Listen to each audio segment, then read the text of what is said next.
Howdy ho ho ho, my good humans. How the hell are you doing? This is Unnecessary Rambling. I am Brandon Sylvia. I appreciate y'all for tuning in to talk about my most played games of 2023 here today. We just had the Xbox wrap up, the 2023 year in wrap up, and we had the PlayStation wrap up as well. So I figured we would just go through each of these two wrap-ups, look over my most played games as kind of a build-up and an anticipation to my end year official ranking, where I go through and rank every game that I played at the end of the year. I felt like this would just be a good refresher to kind of remind myself what I've played most of, and just nice little chill chat here today with you all. Alright, so how about we go ahead and kick it off with the PlayStation 2023 wrap up. And just a heads up, I have already looked over this, but I thought it would be, kind of fun to just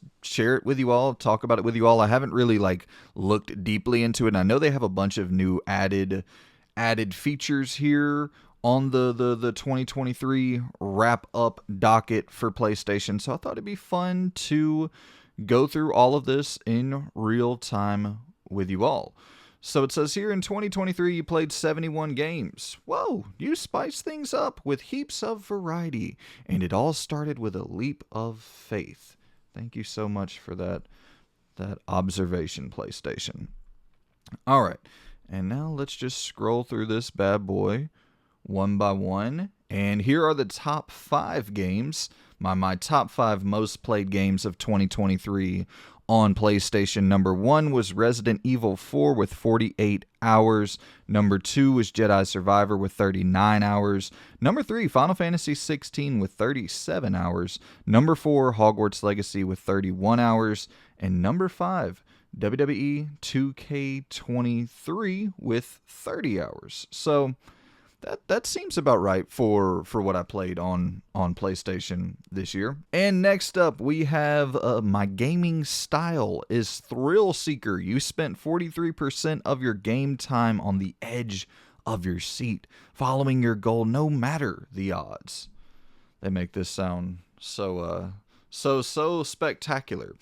Your year-end play, let's look at what you got up to month by month. So it has each game of the month. So we have here January. My game of the month for January was Forspoken, and I put, whoa, see, okay, that's crazy. It says I put 87 hours into Forspoken. I mean, that's just simply impossible. There's no way that I put 87 hours. Oh, okay, well, wait, it says hours logged 87, and then up here at the top it says 17. Okay, so I'm guessing 17 is more of a correct assessment there. That is something I kind of wonder, because we'll get to it with the Xbox thing. I noticed something really weird with the Xbox number, so I imagine these numbers might skew up a little bit. I don't know if I've played quite as much in 2023 as these numbers would lead you to believe, but regardless, we'll go through it. It's still fun little recap in general. But yeah, January, Forspoken.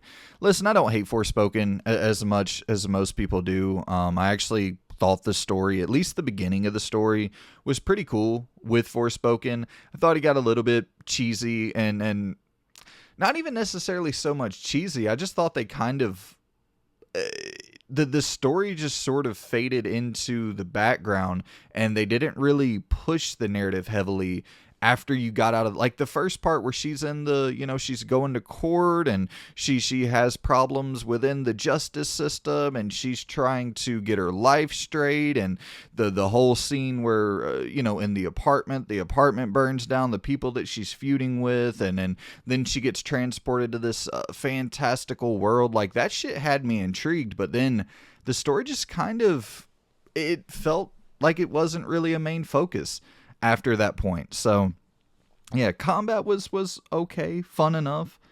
Hogwarts Legacy for February, we talked about this a second ago, 31 hours. I loved Hogwarts Legacy, man. I genuinely loved the shit out of that game. I can't see a world where that doesn't end up in my top 10 games of the year. Obviously, we'll see when we get to the ranking. There's so many games that I think, okay, that has to be in my top 10, and then I think about it, I'm like, shit, there's 80 games that I think are in my top 10.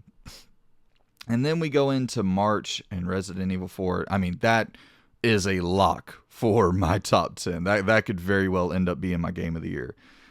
See, this is what I'm talking about. Dredge, another one that I feel like has to be in my top 10. I loved the shit out of Dredge.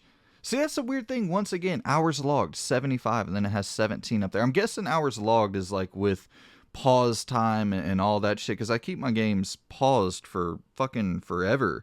So yeah, I don't know. May, we have Jedi Survivor. It says 25 there. It said like 37 a little bit ago. So these numbers are all over the place. I think I definitely played more than 25 hours with Jedi Survivor. I went around and did a bunch of the side content, played the little tactics, a hologram game, or whatever the fuck they called that. I loved the hell out of Jedi Survivor. In June, we have Final Fantasy 16. Talked about that already. Really, really, really strong narrative. Combat, I enjoyed. Very simple, very flashy, very fun. My only issue with Final Fantasy 16 was I really thought that there were some tedious, boring-ass side quests.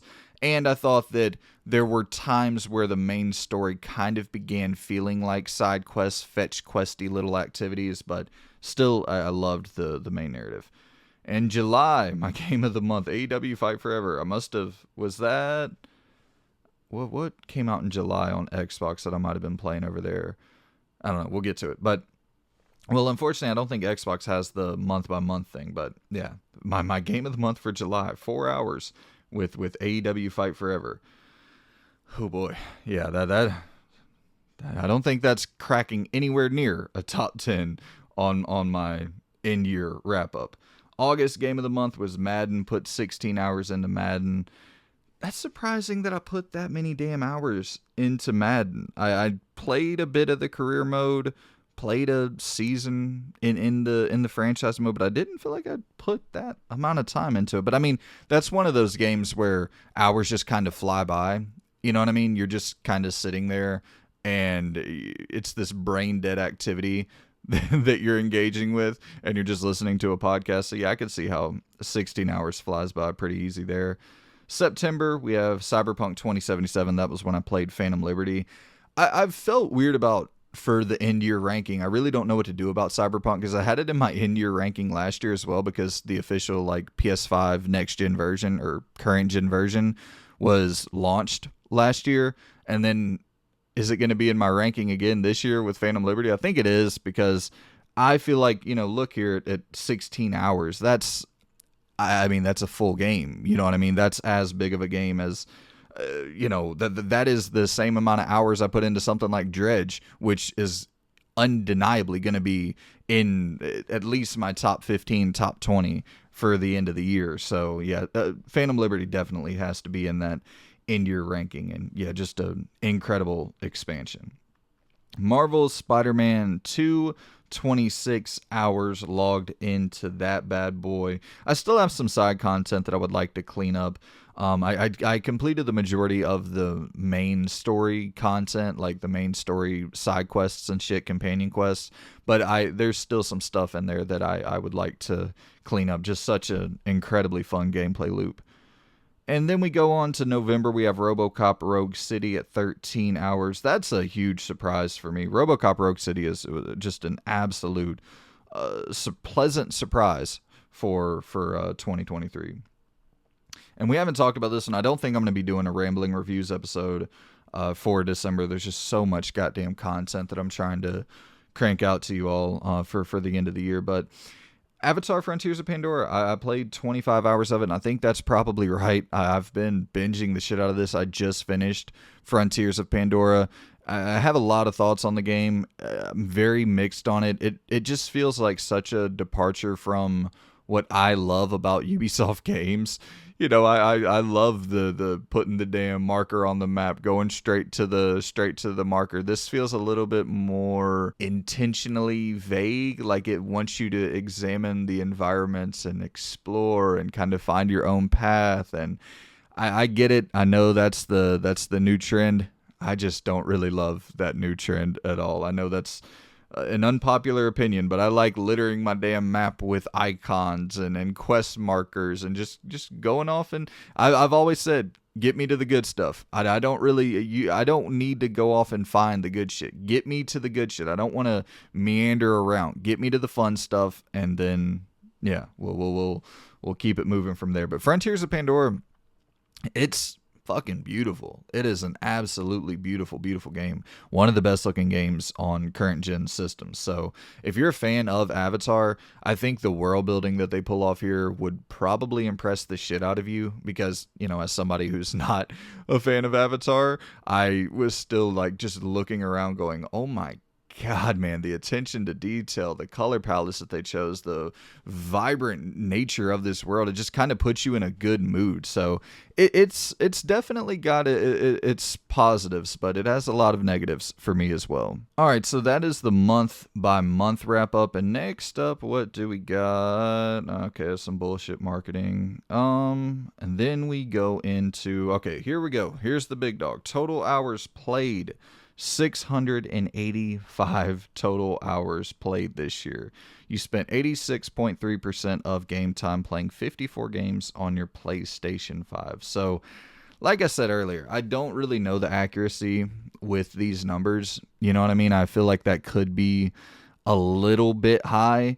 But, you know, we'll say, I feel like you could say 600 hours pretty safely. So that's not too bad. That's some good gaming time. I've saw stats out there where people are just blowing this shit out of the water, you know, multiple thousands of hours. I'm not in that league, but yeah, I mean that's some good time invested into the video games in 2023. So I'm definitely not mad at that. I'm not a trophy hunter, but we have here in 2023, you earned 896 trophies. I kind of do care a little bit more about trophies. I don't actually care about the trophies. I care about having like a clean list to go back to at the end of the year to see everything that I've played, like just as something to refresh my memory. I think trophies are really good for just keeping a clean list of everything that I've played and you know, achievements on Xbox. So I'm gonna make sure to keep track of that a little bit better going forward. Not that I ever want to, you know, like you see, 0 platinums. Like I'm never gonna platinum games unless I just get the platinum naturally. It's totally antithetical to the way that I like to experience games. Like even I played Bully earlier this year, and I was loving it so much that I wanted to keep playing it after I finished the game. And I was like, okay, well, let me just go look at the trophies and, you know, knock off some of these trophies just to spend more time with the game. And as I was doing, I was like, man, this totally ruins the experience, because I had such a fun time playing the way I wanted to play. And now that I'm doing like these arbitrary, just dumb objectives to get the trophies, shit that I would never naturally do while playing the game, I was like, okay, this kind of hurts the experience for me. I understand why people do chase trophies, or, you know, chase platinum trophies and shit, but it's just not really my thing. But I do appreciate the fact that it gives you like this clean, consistent log of everything that you've played. So yeah, I definitely want to have like that clean list where at the end of the year I can go back and be like, okay, cool, this is everything that I played in 2023, and it can just kind of track it for me in an app. And then, as you see here, of course, your social style, Lone Wolf. Sometimes all you need is a single player game and some good snacks. I absolutely disagree with that last sentiment there. I will never eat food while playing a damn video game. I don't want any fucking shit on the controller. I don't want to dirty up the controller. I don't understand how people eat while playing games. You know, to each his own, but that seems, I mean, I guess there are some foods where you don't really get your hands dirty, and I could see that, but god damn, people that just like grab the controller after eating and shit, I want to fucking throw them through a wall. But yeah, social style, Lone Wolf, no doubt about that whatsoever. 99.9% of my time gaming is definitely going to be in the single player sphere. So I guess here's just a wrap up of everything we've looked over. Yeah, I don't think there's anything really new on offer there. Can we see every game that I played in 2023? No. Okay, so that's a wrap up for my PlayStation year in review. So how about we head over here to the old Xbox? And don't make fun of my my gamer score here. I've never really been an Xbox gamer, and the Series X was really the first time, like, on the ground floor that I jumped into an Xbox, console generation. With the 360, I ended up going with the PS3, and I got these consoles later on, but with I never, like I said, I never kept track of this shit. I just had different profiles when I was on the PS3. I was using my damn my mom's email account and shit with the 360 when I got that. Is probably the same scenario. Like, I never had a digital library, so I never cared about transferring that stuff over.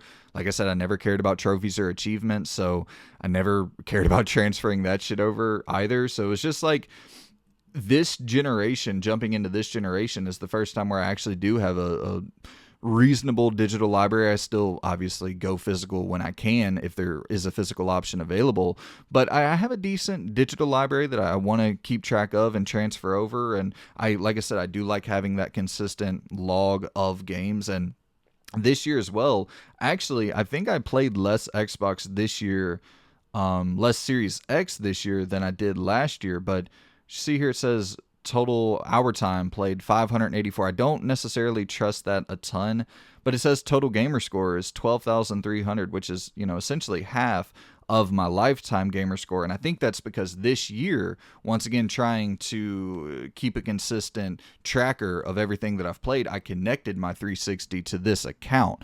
And so I think that's where a lot more of this hour time came from, because I did play a good bit of 360 this year. I've been having like a craving to jump back into PS3 and 360 games, because that's the generation that I missed out on the most in general. That's when I was in high school. I wasn't gaming as much back then as I am now. So there's a lot of titles in that generation that I don't have knowledge of. And I've been trying to go back through and clean that stuff up, like Deus Ex, played through what was it, Human Revolution. I played through Dragon Age Origins and Dragon Age 2. I think this was last year, but I've been, Infamous 1 and 2. I've been going through and trying to clean that stuff up quite a bit. I still have so much to catch back up on, but yeah, so I think that is a big reason why my overall gamer score was, decent enough this year, was just because I connected the 360 to my connected the 360 to this account that I'm using to track everything for the Series X. So this Xbox year in review isn't quite as detailed as the PlayStation one. It doesn't have as much shit to go over, but yeah, we have total playtime 584 hours. Like I said, I don't really believe that. Total games 66. Achievement 601. Top gameplay month July, so that would make sense why AEW Fight Forever was was my top game for PlayStation in July. I guess I was just on Xbox a lot more that month. Reward points, I don't even know what the hell that is. I think that's, you can get like free Game Pass and shit with reward points. I never even check into that, but cool, 609 of those. And let's see, here's how you stack up with other players. You're in the top 10% of hours played, top 5% of gamer score, top 5% of achievements unlocked. All right, here we go. Number one most played game of 2023 on Xbox was Starfield, and I'm pretty sure this was my most played game overall in 2023. Wasn't RE4 number one on PlayStation at like 40, 50 hours, something like that?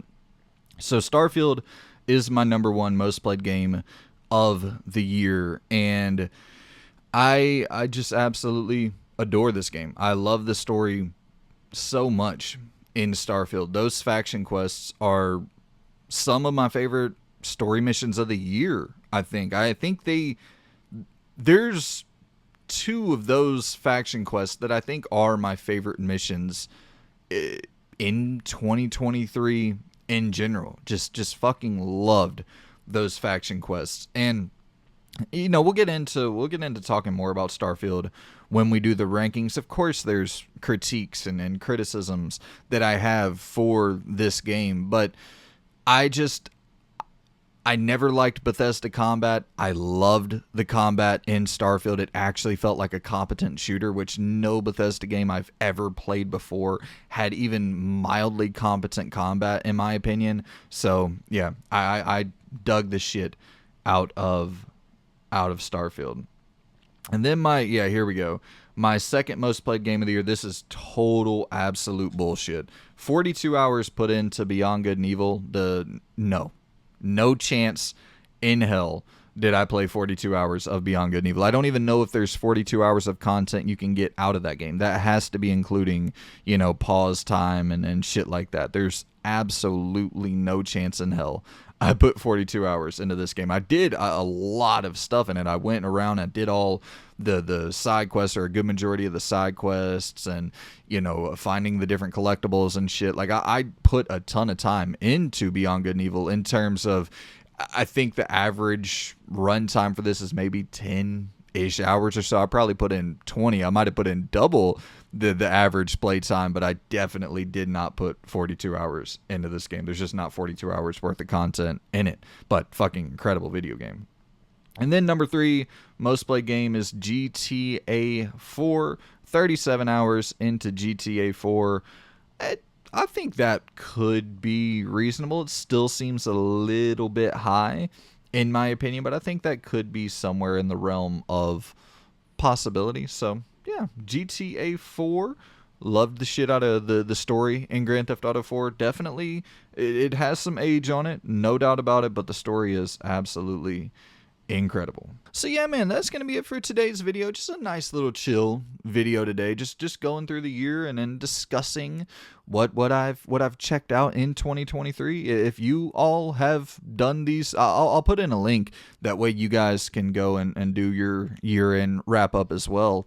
But yeah, let me know what your most played game of 2023 was. I really do love this rollout at the end of each year. I think it's super fun to just go back and look through what the year overall looked like for each individual person. And like I said, I saw some crazy stats scrolling through Twitter. Phil Spencer, fucking god dog. Phil Spencer has like 900 hours logged into his Xbox. I mean, I don't know. I respect the shit out of that. That's fucking. I love seeing that, because they, when you got someone who has such a high position of power in the company, but they got their boots on the ground, they're actually experiencing the content, and then it makes you feel a little bit more secure that the future is in good hands for Xbox, because it's like, okay, yeah, this motherfucker's out here, he's playing the hell out of games, so he wants to be playing good shit.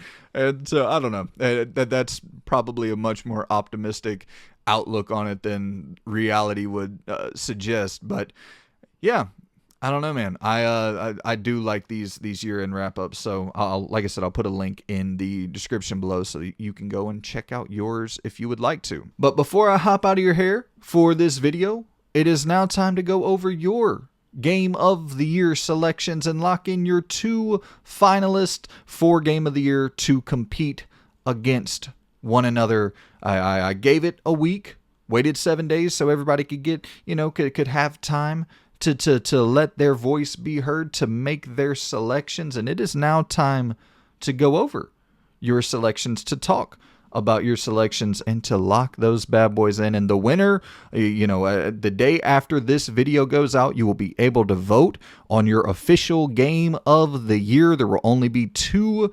nominees available to vote on, and then I'll wait another 7 days and I'll crown your community GOTY in the 2023 Unnecessary Game Awards event showcase extravaganza. So got another 7 days to wait until we do that. I already recorded it and everything, and then I'm doing here, I'll just jump in from the future and award you all your Game of the Year after the votes have been cast. So here we go.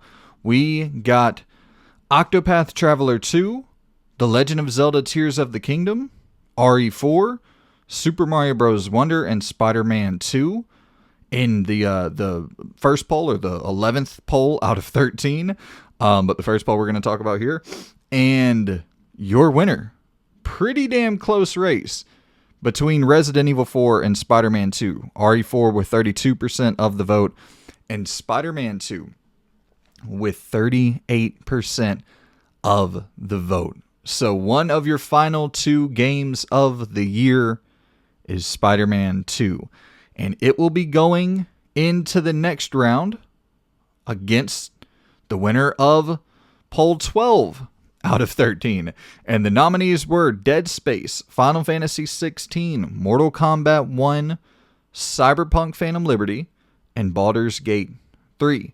And as you see here, it's still pretty close between Final Fantasy 16 and Baldur's Gate 3, but Baldur's Gate 3 came away with the victory, getting 37% of the vote to Final Fantasy 16's 29%. So your head-to-head matchup that you will see rolled out on the community tab tomorrow will be Spider-Man 2 versus Baldur's Gate 3 to determine the game of the year. Your game of the year. So I'm really excited to see what you all vote for. I am a little bit surprised with some of the voting here, with in particular Resident Evil 4 and Spider-Man 2 like really running away with poll 11 out of 13 here in a poll where Tears of the Kingdom is featured. That is very, very shocking to me.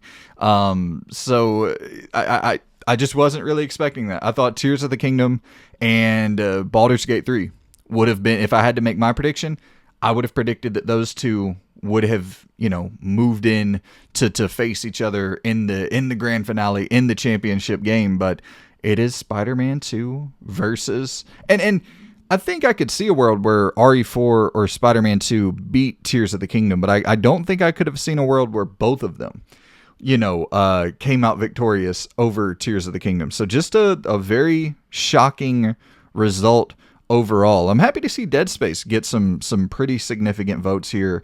18%. Dead Space getting more votes than Mortal Kombat 1 and Phantom Liberty, which is cool. It's just cool to see that because the game came out in January. You know what I mean? So that sort of recency bias or whatever you want to call it. It's cool that didn't really go into effect there with Dead Space. Really a great remake. And I'm glad it got some praise here, but that is it. The official head-to-head matchup that you will see tomorrow on the community tab. Spider-Man 2 versus Baldur's Gate 3. The winner will be crowned in 7 days. Your game of the year will be crowned in 7 days. So make sure to stay tuned to that community tab. And yeah, that's it for me, man. I appreciate y'all for tuning in. And, subscribe, like, comment, all that good shit. Massively helps out the algorithm and kicks this content out there to more eyeballs. So really appreciate all of you for tuning in and really helping grow the channel here towards the end of 2023. Really means a lot to me. So yeah, guys, appreciate y'all. And I'll see you good people in 7 days for the Unnecessary Game Awards 2023. Stay tuned for that. Like I said, I already have that completely recorded. I recorded all of my, categories and my winners and all of that stuff. And I'm just going to wait the 7 days to let you all vote for your game of the year. And then I'll roll it out to you. So yeah, man, appreciate y'all for tuning in, and I will see you in 7 days. Take it easy, guys. Happy holidays. I hope y'all are all doing well. Goodbye.